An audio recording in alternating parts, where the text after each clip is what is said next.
Привет-привет! Меня зовут Людмила, и с вами Людмила Шпакова в потоке.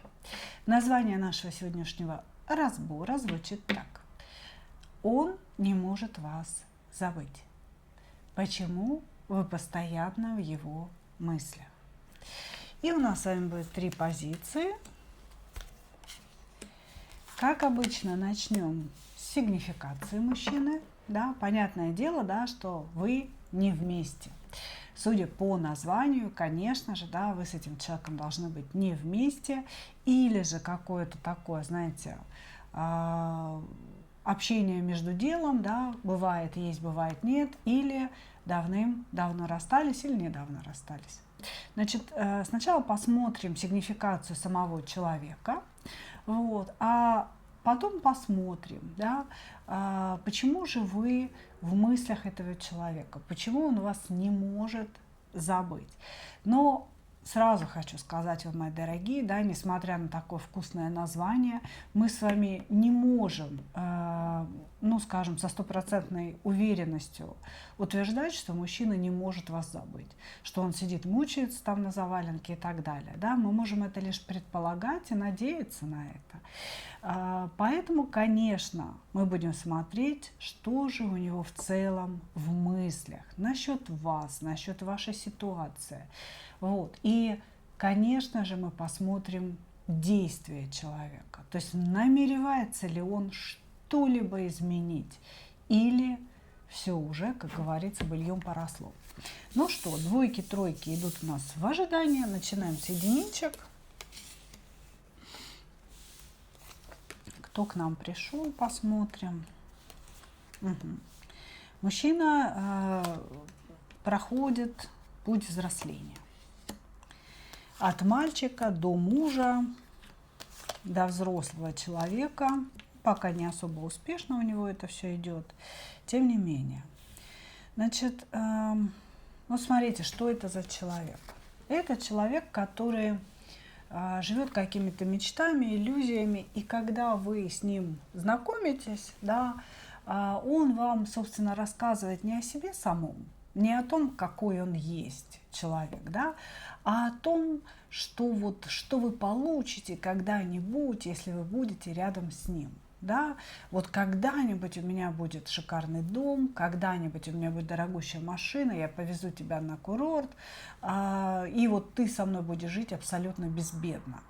И когда вы начинаете спрашивать, а кто ты сейчас, да, собственно, что у тебя сейчас на уме, что ты себя представляешь, он не может ответить, кто он сейчас. Он все время говорит о каком-то будущем.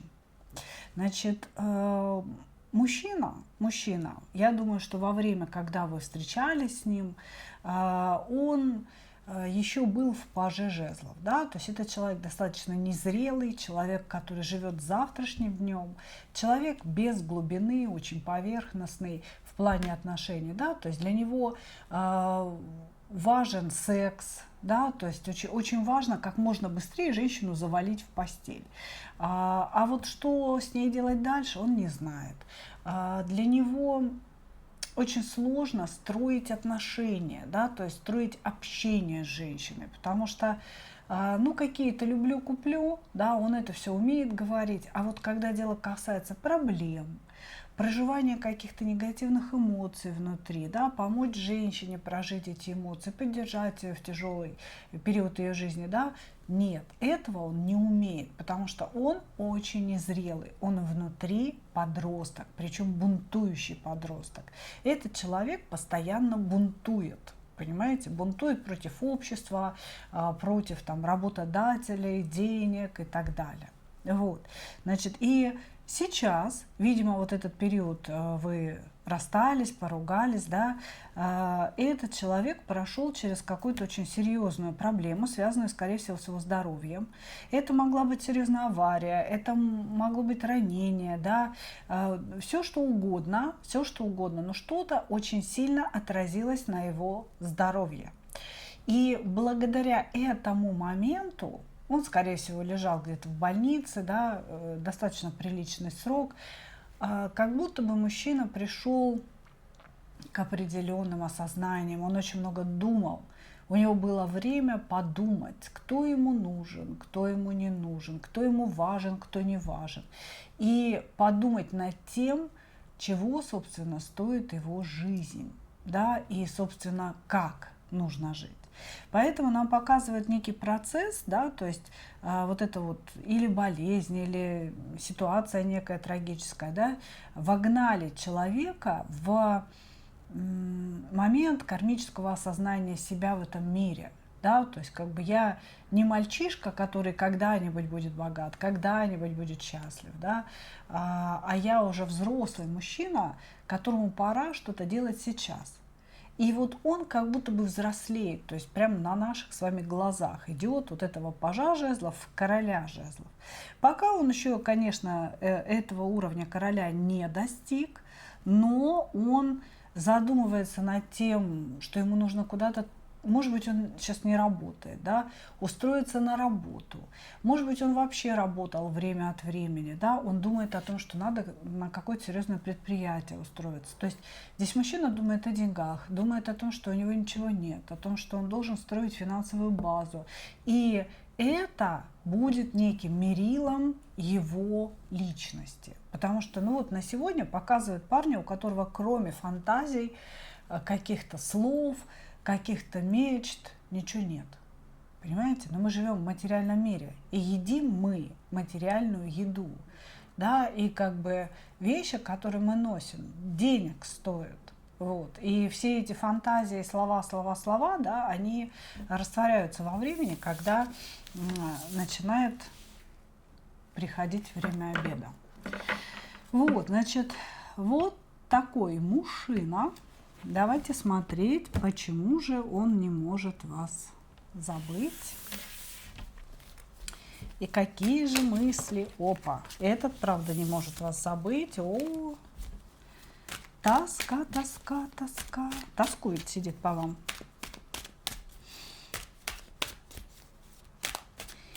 Сейчас посмотрим, какие мысли копошатся или копошатся у него в головушке. Угу.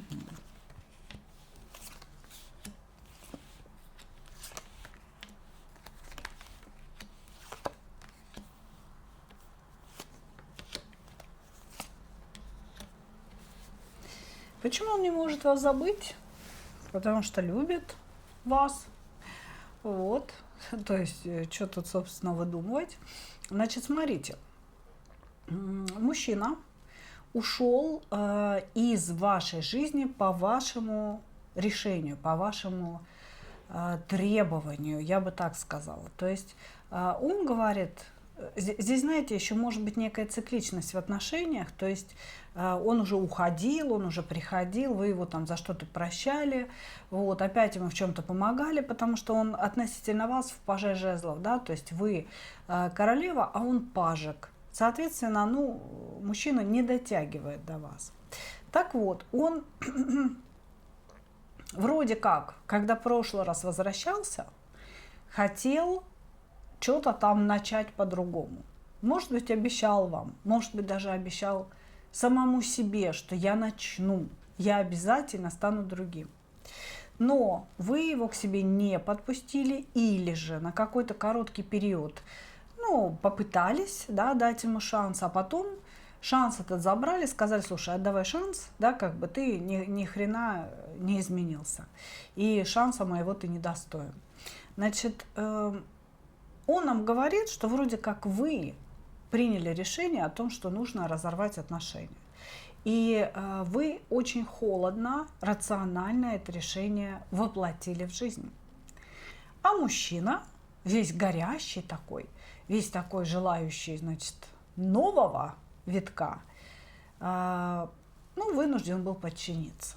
Поэтому этот человек не может вас забыть, конечно же, потому что он рассчитывал на то, что между вами, ну вот когда он в прошлый раз к вам возвращался, да, потому что здесь цикличность показана.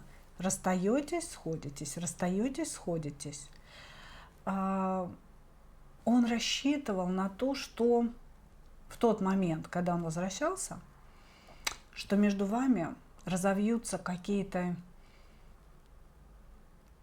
серьезнейшие отношения, наполненные огромной любовью. Он очень, вот понимаете, все преувеличивает.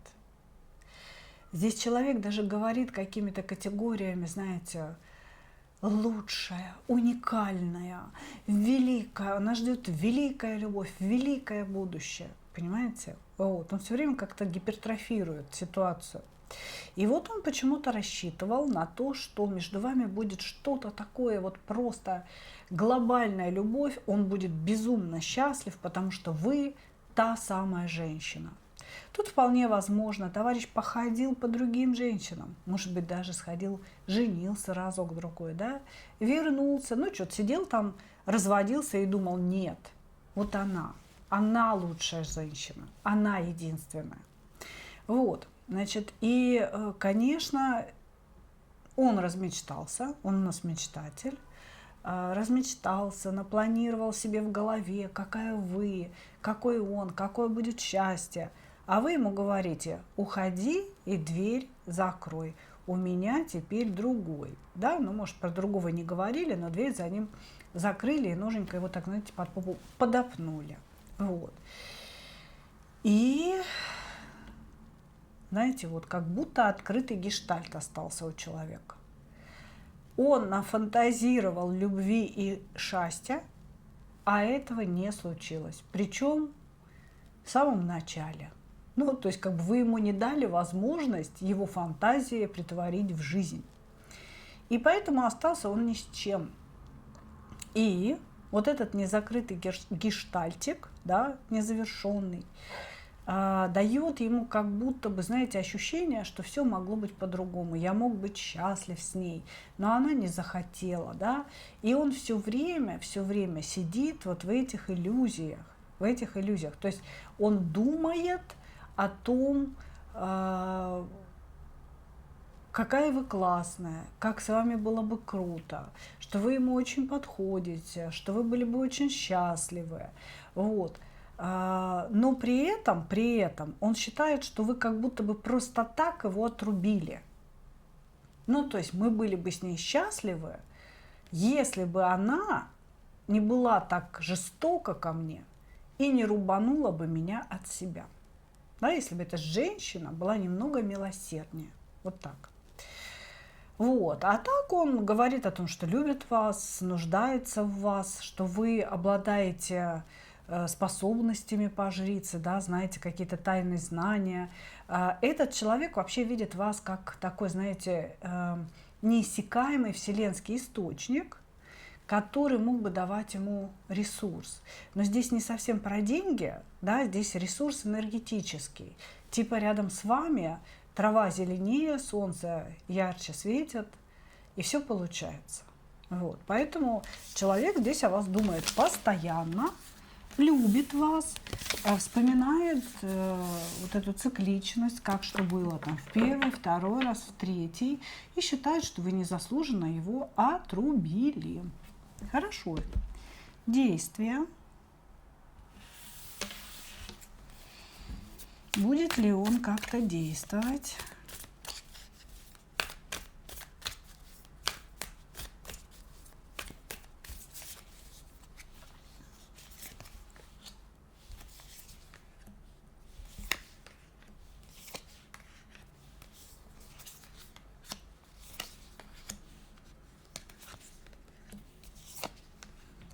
Угу.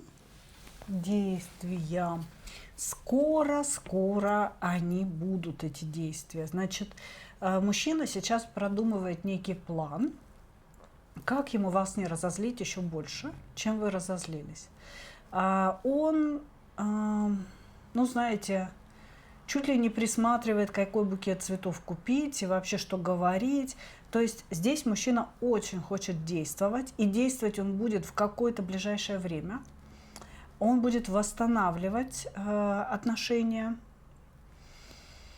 потому что вы важны, очень важны, понимаете. Он опять говорит о любви, то есть другая колода, но он говорит о любви, о совместных планах, о том, что вы ему нужны, вы зажигалка, вы включаете его жизнь, вы женщина полная ресурса, вы звезда, которая за собой ведет. То есть здесь сплошняком идут признания в любви. И, конечно, он будет действовать. Просто он сейчас обдумывает, как ему так мягко, ненавязчиво, да, возникнуть в вашей жизни, чтобы вы его не рубанули в очередной раз. Он сейчас обдумывает стратегию возвращения. И здесь возвращение будет. Или это будет какая-то случайная встреча, которую он, конечно же, подстроит. Или это будет намеренное, да, там приехал, позвонил, написал. Или человек пойдет на какие-то ваши условия, вот то, что вы ему выдвигали, да, то, что вам не нравилось, он скажет: так, все, я все это сделал, да, вот я купил там дом или квартиру, приходи. Сейчас идет процесс взросления и как раз процесс обдумывания, как ему вернуться в вашу жизнь. И возвращаться здесь мужчина, конечно же, будет. Он будет возвращаться. Хорошо. Давайте. Благодарю вас, единички. Все. Еще хотела что-то рассказать, хотя все уже понятно. Двоечки, здравствуйте. Угу.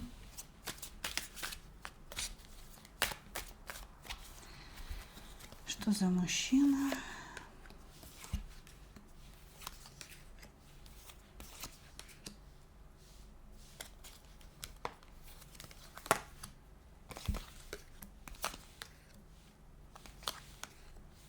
Женатый мужчина, человек, который, как-то, знаете, такой домостроевец, дома всех гоняет, орет на жену, жена ничего из себя не представляет, ну, для него, да, как бы он, жена у него как обслуживающий персонал дома проживает, вот. Он очень жесткий, он очень такой холодный, слова доброго от него не дождешься, только когда выпьет. То есть здесь человек с зависимостями, выпить он любит. И вот когда он выпивает, он меняется очень сильно. Знаете, голос поволокой становится, сразу может и деньги потратить на вас, и там цветы какие-то прислать. То есть алкоголь, ну я надеюсь, что это только хотя бы алкоголь, да, что это без наркотиков история.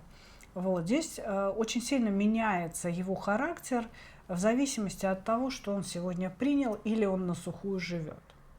Вот. В жизни, как говорится, трезвой, он жесткий, он холодный, он рациональный, он вообще, если честно, никого не любит. Он вообще не понимает, что это такое любить, не любить. Он понимает, что такое удобно. Мне удобно, мне комфортно. Очень хорошо понимает, что такое сексуальное возбуждение. А вот что такое прям любовная любовь, он не совсем понимает. Он считает, что это для женщин, что это выдумали все женщины для того, чтобы им было удобнее и комфортнее жить. Но как только он выпивает, да, он сразу начинает думать о том, что ему там что-то не хватает, хочется каких-то эмоций. Ну, это все равно связано с сексом, с какими-то сексуальными фантазиями, удовлетворением его сексуальных потребностей. И вот он может по пьяни писать, звонить, значит, посылать какие-то подарки, тратить деньги, о которых потом будет очень сильно жалеть. Потому что он жадноватый. Вот, значит, жена присутствует, ну, это какой-то такой персонаж теневой, я бы сказала, да, женщина, которая обслуживает его, обслуживает детей, возможно, вот, детей тоже, если они есть, не вижу их, но если они есть, он будет детей воспринимать как продолжателя своего рода, да, то есть если я горжусь своим ребенком, да, у ребенка есть какие-то достижения, то это вот, мой род, да, это мой сын, я им горжусь. А вот если, допустим, у сына что-то не получается, он там где-то не успевает в школе, еще что-то, то это вот, значит, он пошел в жену, и это не продолжатель моего рода. У человека очень сильное стремление доказывать всем, что он крут, да, через своих детей, допустим, реализовывать свои какие-то мечты нереализованные. Вот. И вот все должно доказывать, насколько он крутой. Что еще можно сказать об этом человеке? Ну, он очень часто чувствует себя пустым. Ну, в принципе, я бы сказала так. У него все есть. Может быть, в меру, да, я не скажу, что прям чрезмерно богач какой-то, но у него все есть, все, что необходимо: дом, машина, работа. Но внутри он все время чувствует глобальную пустоту, глобальную недостачу. И эта недостача – это как раз эмоции. У человека проблемы с эмоциями. Он их не умеет чувствовать, не то чтобы высказывать. Да? Он их чувствовать не умеет, эти эмоции. И он вот прям чувствует, что он какой-то неполноценный, что ли, что его жизнь какая-то неполноценная. Вот, то есть все связано с эмоциональной сферой. Хорошо. Давайте смотреть.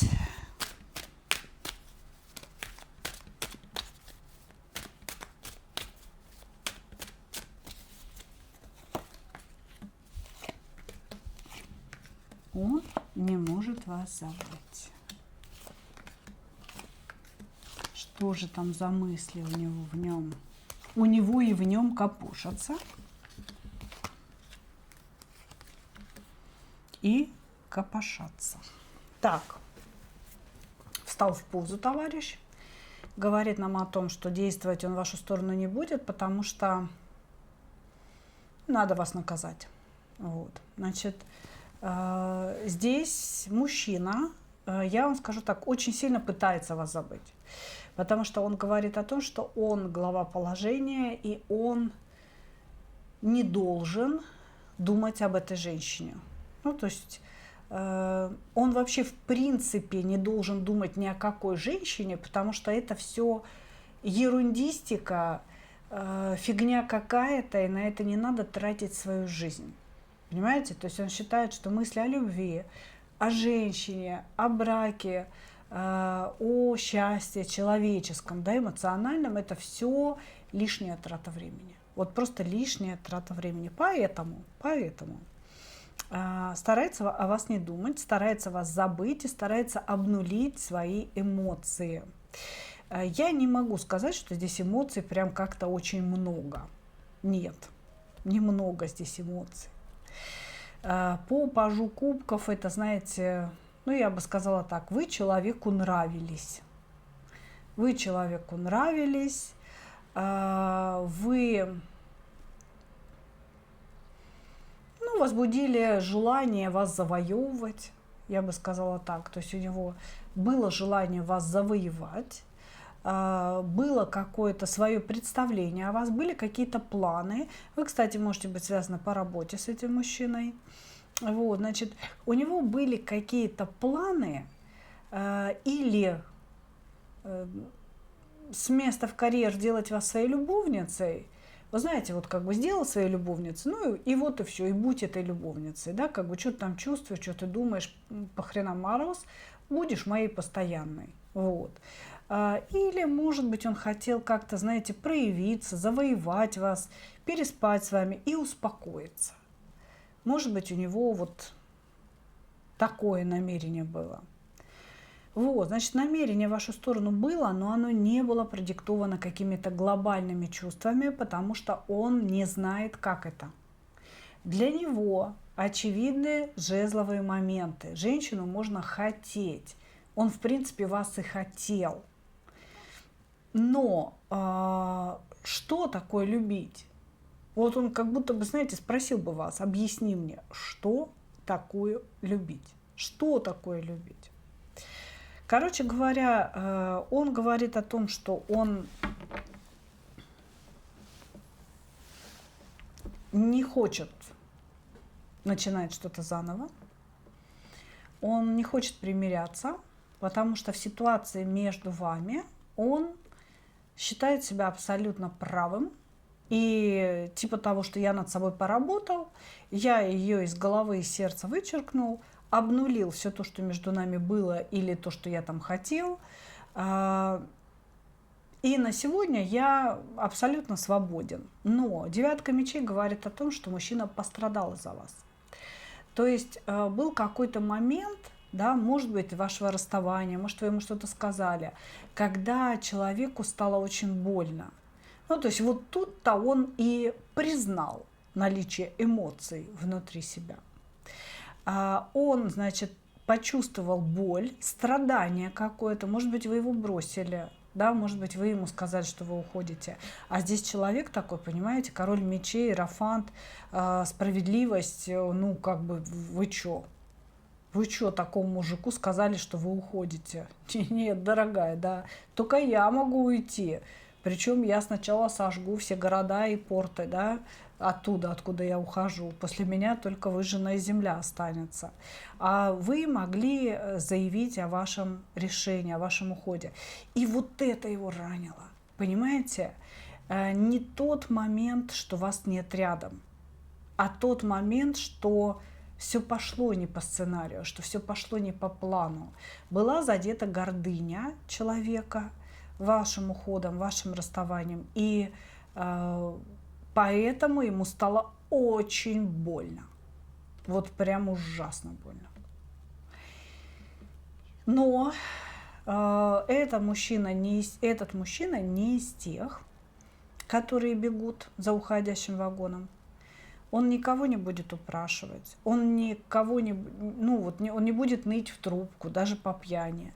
А здесь человек, который, испытав вот эту вот боль и страдания, принял решение, что надо вас как бы изничтожить у себя внутри.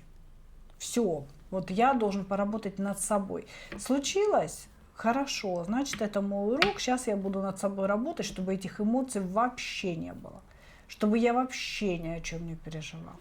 Поэтому тут человек, вы знаете, не может вас забыть по одной причине. Вы выделились среди всех его женщин тем, что жестко поступили с ним и очень сильно ранили его самолюбие. Но я думаю, что он вам этого даже близко не покажет. Потому что здесь, собственно говоря, мужчина, который, он уже и проработал эту проблему, да, и он еще вообще все держит в себе. Даже если он что-то испытывает, он держит все в себе. Хорошо. Будет ли он действовать?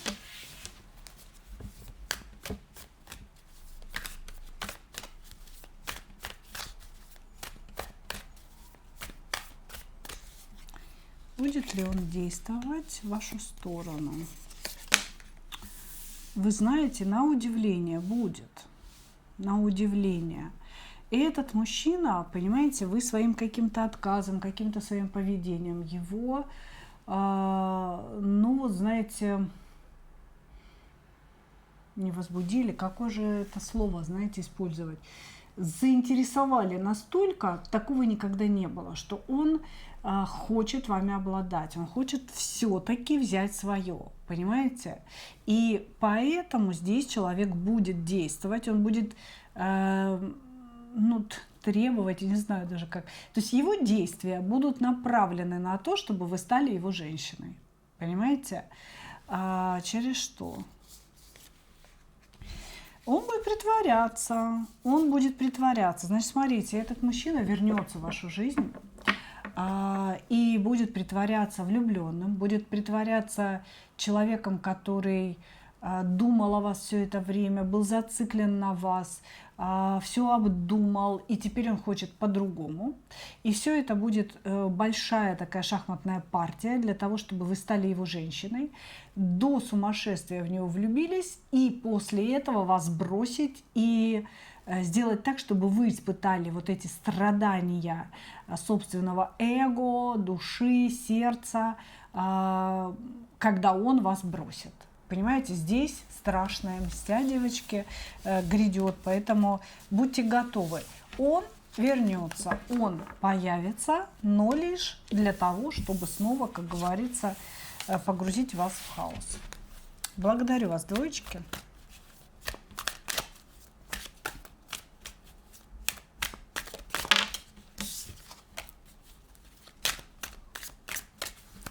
Троечки.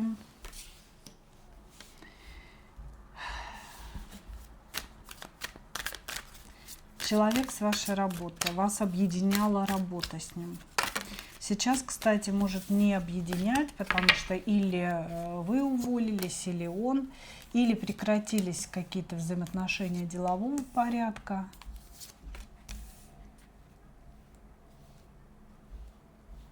Раньше объединяла работа, сейчас нет. Сейчас человек находится на расстоянии от вас.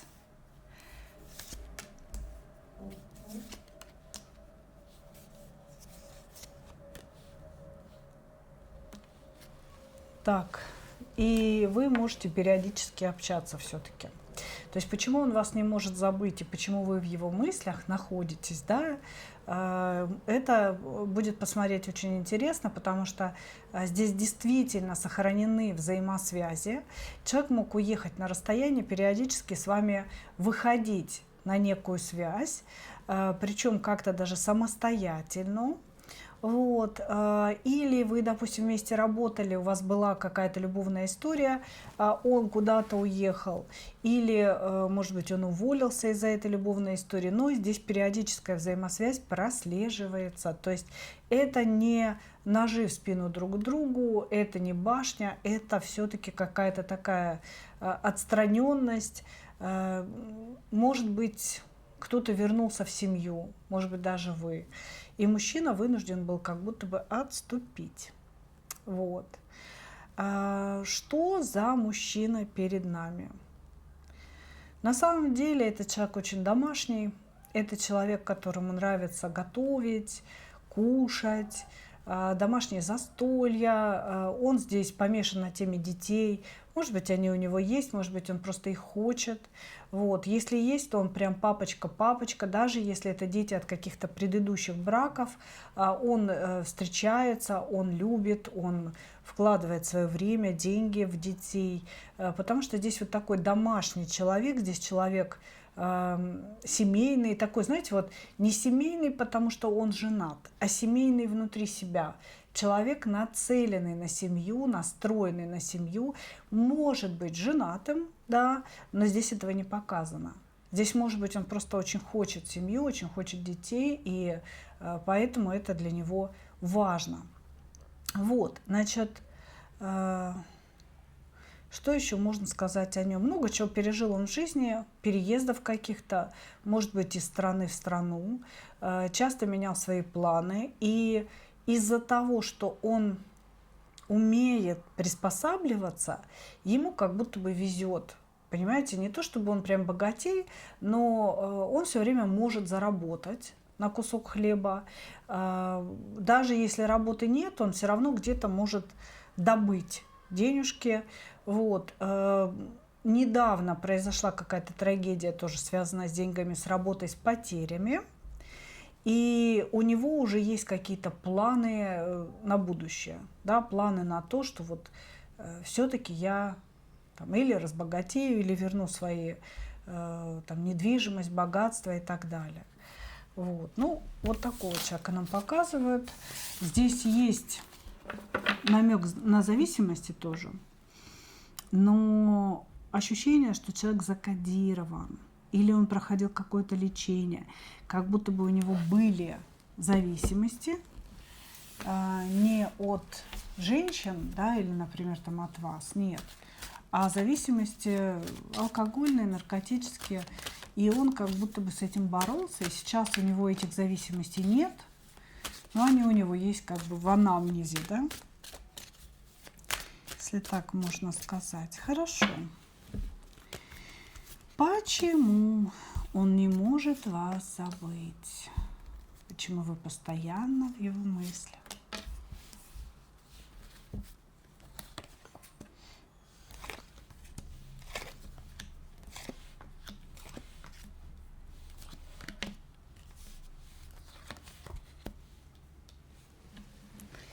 Знаете, такое ощущение, что этому человеку за вас пришлось побороться.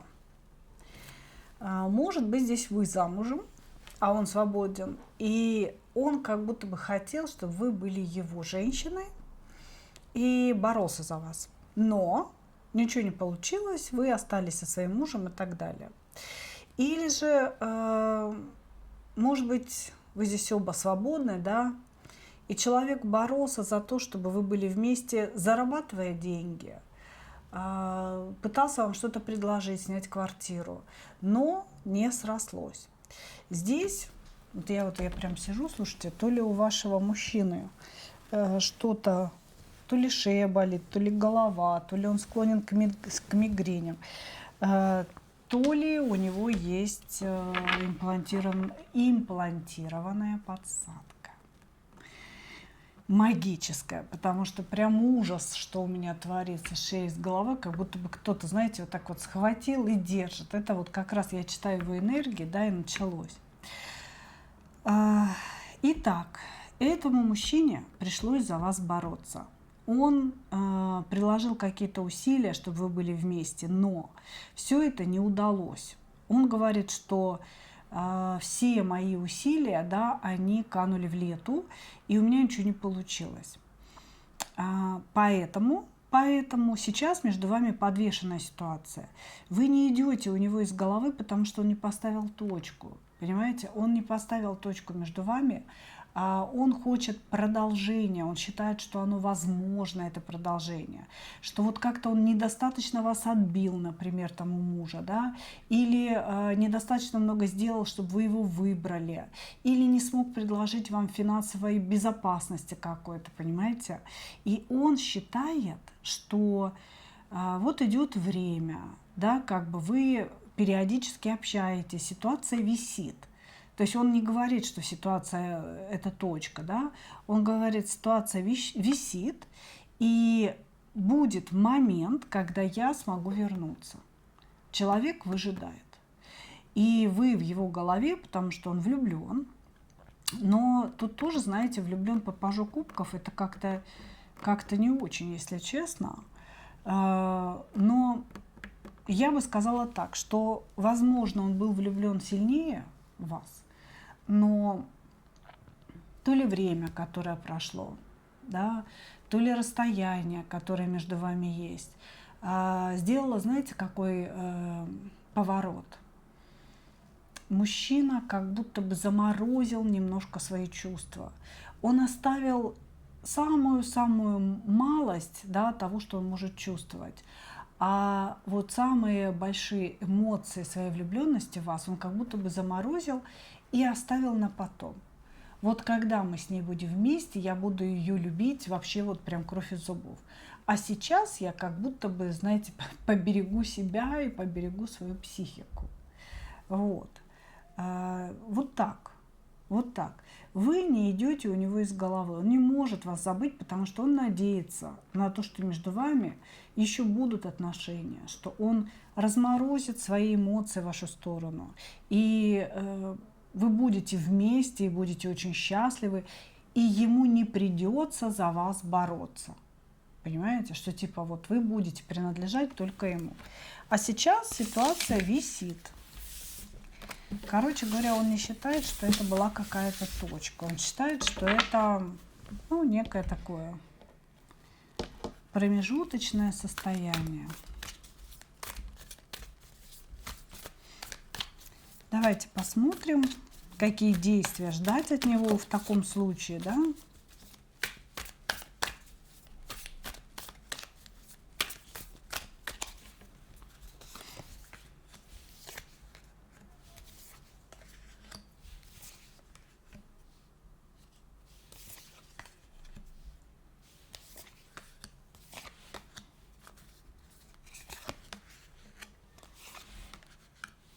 Здесь выход из этого повешенного будет не скоро.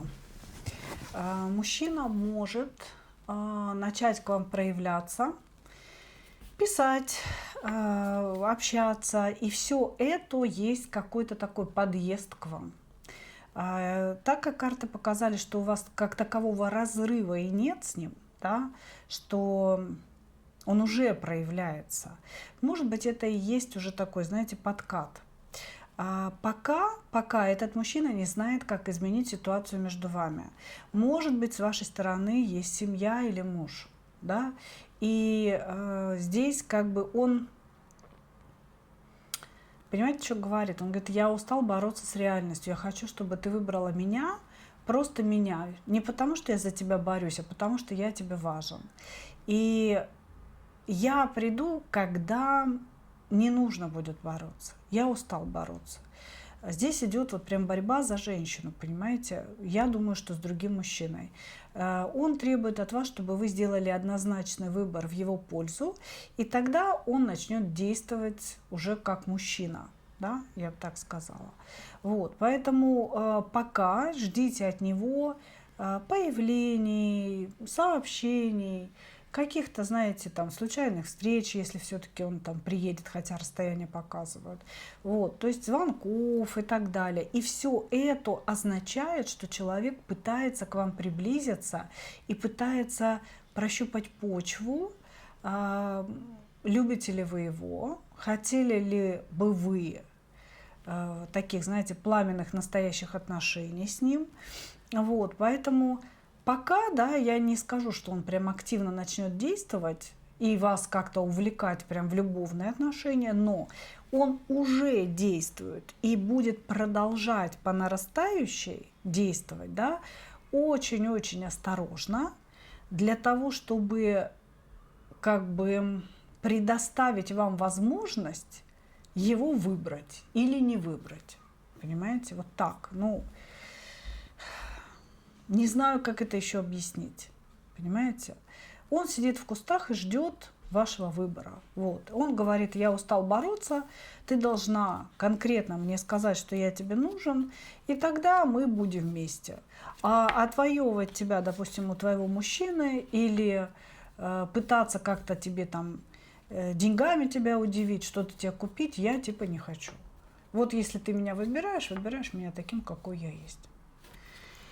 Вот так будет действовать очень медленно, шаг за шагом, неуверенно, и вы не будете понимать, что ему от вас нужно, понимаете? То есть он и не уходит, он и не приходит. То есть он ничего не предлагает, но полностью не уходит из вашей жизни.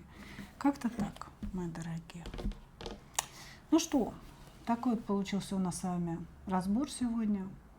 Я благодарю вас за ваше внимание и, как обычно, хочу пожелать вам только одного: встретить свою настоящую любовь и не потерять в ней себя. Ну а мы увидимся с вами в следующих видео. Пока-пока. Понятно, все, у меня здесь зависло, придется встать.